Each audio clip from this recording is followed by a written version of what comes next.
Assalamualaikum warahmatullahi wabarakatuh. Perkenalkan, nama saya Abiu Prayori dengan NIM F1S1222141. Saya akan menjelaskan tentang dasar-dasar sains dan teknologi.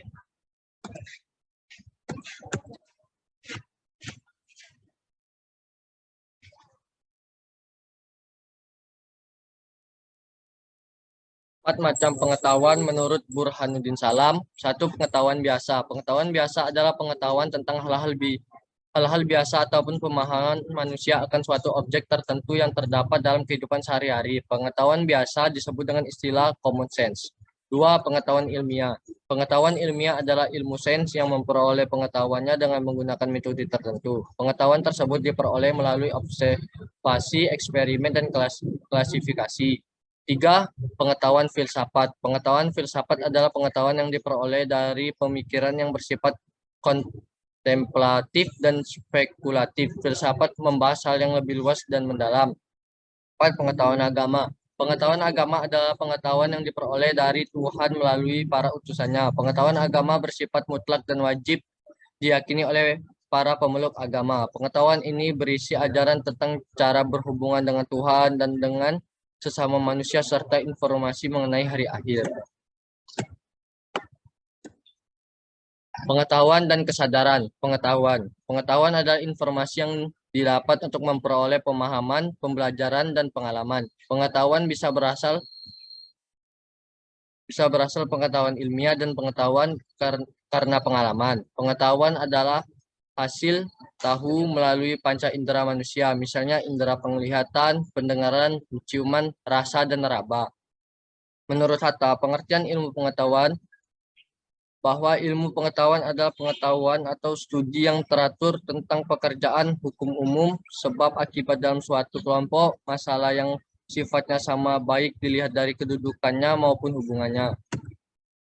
Pada umumnya, pengetahuan dibagi menjadi beberapa jenis, di antaranya pengetahuan langsung. Pengetahuan imediati adalah pengetahuan langsung yang hadir dalam jiwa tanpa melalui proses penafsiran dan pikiran. Kaum realis atau penganut paham realisme mendefinisikan pengetahuan seperti itu umumnya dibayangkan bahwa kita mengetahui sesuatu sebagai mana adanya, khususnya perasaan ini berikatan dengan realitas-realitas yang telah dikenal sebelumnya, seperti pengetahuan tentang pohon, rumah, binatang, dan beberapa individu manusia. Dua, pengetahuan tak langsung. Pengetahuan tak langsung, pengetahuan mediated adalah hasil dari pengaruh interpretasi dan proses berpikir serta pengalaman-pengalaman yang lalu. Apa yang kita ketahui dari benda-benda eksternal banyak berhubungan dengan penafsiran dan penerapan pikiran kita. Tiga, pengetahuan indrawi. Pengetahuan indrawi adalah sesuatu yang dicapai dan diraih melalui indera-indera lahiriah. Sebagai contoh, kita menyaksikan satu pohon, batu, atau kursi, dan objek-objek ini yang masuk ke alam pikiran melalui indera penglihatan akan membentuk pengetahuan kita. Tanpa diragukan bahwa hubungan kita dengan alam eksternal melalui media indera-indera lahiriah ini tetapi pikiran kita tidak seperti klise foto di mana gambar-gambar dari apa yang diketahui lewat indera-indera tersimpan di dalamnya.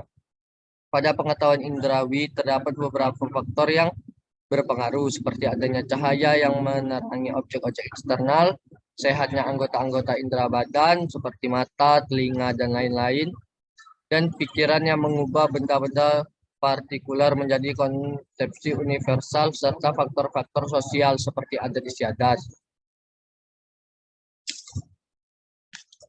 4. Pengetahuan konseptual. Pengetahuan konseptual juga tidak terpisah dari pengetahuan indrawi. Pikiran manusia secara langsung tidak dapat membentuk suatu konsepsi-konsepsi tentang objek-objek dan perkara-perkara eksternal tanpa berhubungan dengan alam eksternal. Alam luar dan konsepsi saling berpengaruh satu dengan lainnya dan pemisahan di antara keduanya merupakan aktivitas pikiran. 5. Pengetahuan partikular. Pengetahuan partikular berkaitan dengan satu individu, objek-objek tertentu atau realitas-realitas khusus. Misalnya ketika kita membicarakan satu kitab atau individu tertentu, maka hal ini berhubungan dengan pengetahuan partikular itu sendiri. 6. Pengetahuan universal, pengetahuan yang meliputi keseluruhan yang ada, seluruh hidup manusia, misalnya agama dan filsafat. Adapun fungsi pengetahuan secara umum, ilmu pengetahuan mempunyai beberapa fungsi, yaitu sebagai berikut. Menjelaskan. Menjelaskan sebuah fenomena atau kejadian yang terjadi, ada 4 bentuk penjelasan ilmu pengetahuan, yaitu deduktif, probabilistik, fungsional, dan genetik. Meramalkan. Meramalkan atau memprediksi kejadian yang akan terjadi berdasarkan dengan ilmu yang telah diketahui sebelumnya. Mengendalikan. Mengendalikan keadaan atau peristiwa yang akan atau sedang terjadi. Kesadaran. Kesadaran adalah suatu tingkat kesiagaan individu pada saat ini terhadap stimulus internal dan eksternal, yaitu terhadap peristiwa-peristiwa lingkungan dan sensasi tubuh, memori, dan pikiran. Dalam pengertian ini tentu saja adalah kemampuan individu mengadakan hubungan dengan lingkungan serta diri sendiri melalui panca indera lainnya, dan mengadakan pembatasan terhadap lingkungan serta diri sendiri melalui perhatian. Jenis-jenis kesadaran, kesadaran pasif, kesadaran aktif. Fungsi kesadaran dapat digunakan dalam membuat keputusan, dapat digunakan dalam mengarahkan atau mengendalikan tindakan. Skeptis, subjektif, dan relatif.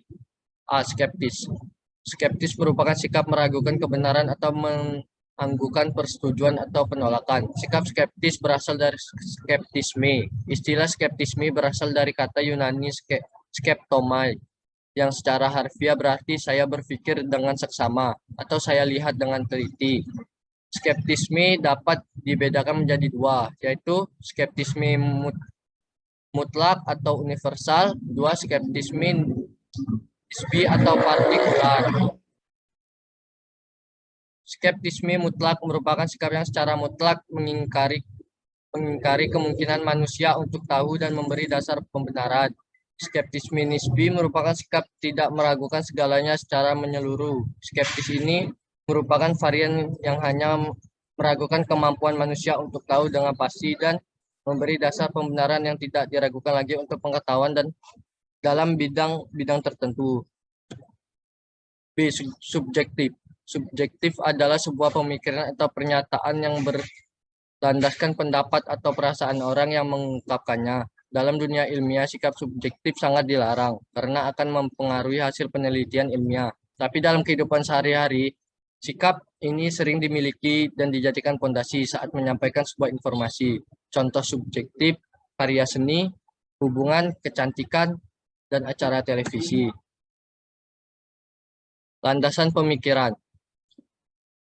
Subjektif landasan pemikiran adalah opini seseorang yang kemudian dijadikan tolak ukur terhadap sebuah peristiwa yang diinformasikan.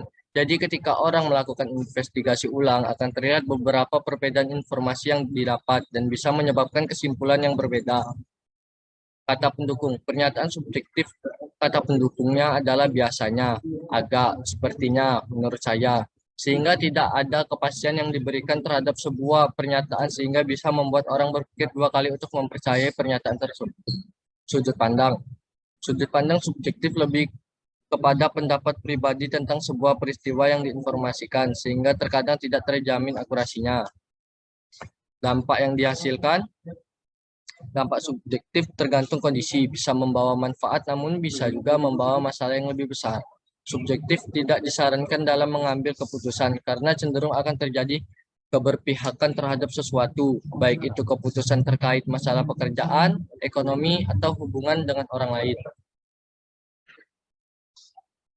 Relatif. Relatif adalah sesuatu yang membutuhkan pembanding atau acuan untuk dapat menentukan nilainya. Jadi relatif tidak dapat berdiri sendiri karena membutuhkan pembanding lain yang sesuai. Beda halnya dengan mutlak yang mana hasil sudah pasti dan tidak dapat diganggu gugat. Tidak butuh pula sebuah pembanding yang digunakan sebagai acuan. Gagasan dalam relatif adalah sebuah pandangan relatif terhadap perbedaan pertimbangan dan perspektif. Sifat kebenaran ilmiah dan presisi. Kebenaran ilmiah terdiri dari 2 kata. Yang pertama adalah kebenaran dan kedua adalah ilmiah. Menurut Kamus Besar Bahasa Indonesia atau KBBI, arti kata kebenaran adalah keadaan, hal, dan sebagainya yang cocok dengan keadaan yang sesungguhnya. Sedangkan arti kata ilmiah menurut KBBI adalah bersifat ilmu dan arti lainnya dari ilmiah adalah secara ilmu pengetahuan. Sehingga kebenaran ilmiah tidak dapat dipisahkan dari karakteristik yang bersifat ilmiah. Dari pengertian ilmiah di atas dapat disimpulkan bahwa kebenaran ilmiah itu dapat diaktualisasikan atau dimanifestasikan dalam pengetahuan ilmiah atau dengan kata lain suatu pengetahuan disebut ilmiah karena di dalam pengetahuan tersebut terdapat suatu kebenaran yang bersifat ilmiah. Pengertian teori-teori kebenaran. Teori adalah serangkaian bagian atau variabel, definisi, dan dalil yang saling berhubungan yang menghadirkan sebuah pandang sistematis mengenai fenomena dengan menghubungkan antar variabel dengan maksud menjelaskan fenomena alamiah. Sedangkan kebenaran adalah persesuaian antara pengetahuan dan objek. Bisa juga diartikan suatu pendapat atau perbuatan seseorang yang sesuai dengan orang lain dan tidak merugikan diri sendiri. Kebenaran adalah lawan dari kekeliruan yang merupakan objek dan pengetahuan tidak sesuai. Kebenaran dapat dipahami berdasarkan tiga hal. Ini kualitas pengetahuan, sifat atau karakteristik dari bagaimana cara atau dengan alat, apakah seseorang membangun pengetahuan itu, dan nilai pengetahuan yang dikaitkan atas ketergantungan terjadinya pengetahuan itu. Adapun teori-teori kebenaran sebagai berikut. Teori koherensi atau konsistensi, teori korespondensi, teori pragmatis, teori performatif, teori konsensus, teori kebenaran sintaksis, teori kebenaran semantis, teori kebenaran non-deskripsi, teori kebenaran logik, agama sebagai teori kebenaran. Sifat-sifat kebenaran ilmiah. Struktur kebenaran ilmiah yang rasional, logis. Struktur kebenaran ilmiah yang rasional logis adalah kebenaran ilmiah selalu dicapai berdasarkan kesimpulannya. Kesimpulan yang logis dan rasional dari proposisi atau premis-premis tertentu. Proposisi ini bisa berupa teori atau hukum ilmiah yang sudah dibuktikan kebenarannya. Proposisi yang menjadi kesimpulan dianggap benar bisa didapat melalui dedukasi atau induksi. Jika dedukasi kesimpulan diperoleh sebagai konsekuensi logis dari proposisi tertentu yang dianggap benar. Sifat empiris dari kebenaran ilmiah. Sifat empiris dari kebenaran ilmiah adalah bagaimanapun juga kebenaran ilmiah perlu diuji dengan kenyataan yang ada. Tidak ada spekulasi dalam ilmu pengetahuan. Sifat pragmatis adalah dapat menggabungkan kedua sifat kebenaran dalam arti kalau sebuah pernyataan dianggap benar-benar secara logis dan empiris, pernyataan tersebut juga harus berguna dalam kehidupan manusia, yaitu memecahkan masalah hidup manusia. Kebenaran suatu pernyataan harus bersifat fungsional dalam kehidupan praktis. Presisi.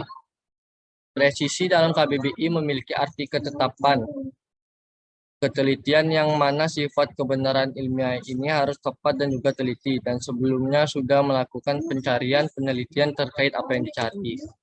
Hukum dan teori ilmiah.